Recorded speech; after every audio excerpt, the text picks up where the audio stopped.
صحابہ کرام کی جماعت ایک ایسی مخلص، مبارک، بے مثال اور منفرد جماعت تھی کہ اللہ عز و جلال نے ان ہستیوں کو ایمان اور اخلاص اور تقوی کے سانچے میں ڈھالا اور اپنے دین کی خدمت کے لیے انہیں منتخب کیا۔ اللہ عز و جلال قرآن مجید میں متعدد جگہ پر ان ہستیوں کا تذکرہ کرتے ہیں۔ ارشاد ربانی ہے، الذین آتیناہم الکتاب یتلونہ حق تلاوتہ، وہ لوگ جن کو ہم نے قرآن مجید کی نعمت سے نوازا، کتاب عطا کی، اس کی صحیح تلاوت، اس کی صحیح پیروی، اس کی صحیح فہم جو ہے وہ ان لوگوں کے پاس ہے جو قرآن مجید کی تلاوت کا حق ادا کرتے ہیں۔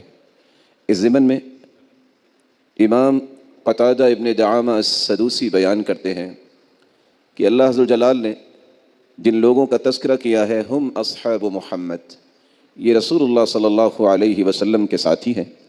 آمنوا بکتاب اللہ وعملوا بما فیہ، جو اس کتاب پر ایمان لائے اور جو بھی اس کتاب میں اللہ عز و جلال کے احکامات ہیں ان پہ عمل پیرا ہوئے۔ اسی لیے اللہ عز و جلال نے جب ان ہستیوں کو پسندیدہ بنایا تو ان کے بارے میں یہ اعلان بھی کر دیا، اولئک حزب اللہ، روئے زمین پر اللہ کی جماعت، اللہ کا لشکر اگر آپ نے دیکھنا ہے تو وہ صحابہ کرام ہیں۔ بلکہ اللہ عز و جلال نے یہ بھی فرمایا، اولئک هم الراشدون، رشد و ہدایت کی عملی شکل دیکھنی ہے تو وہ صحابہ کرام ہیں۔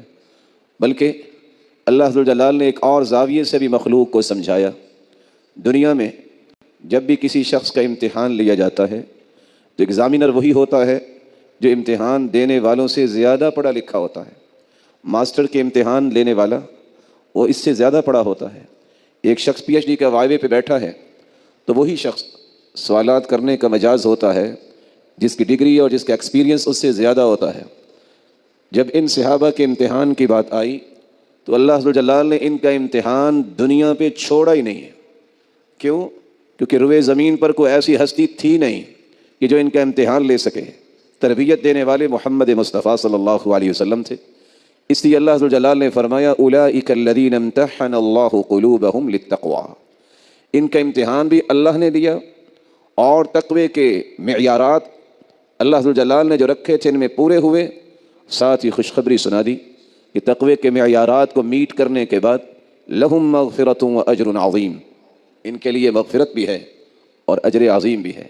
یہ آیت ہر مسلمان کو ایک سبق بھی دیتی ہے کہ خالق و مالک نے جب امتحان لے لیا اور پاس کر دیا تو مخلوق میں سے کوئی مجاز ہی نہیں کہ وہ ان صحابہ کا منصف بنے، جج بنے، امتحان لے، کیونکہ اللہ عز و جلال نے ایک جگہ نہیں بلکہ دو جگہ یہ فرمایا، اولئک هم الفائزون اولئک هم المفلحون، فوز و فلاح پانے والے یہی صحابہ ہیں اور کامیابی اور کامرانی کو حاصل کرنے والے یہی صحابہ ہیں۔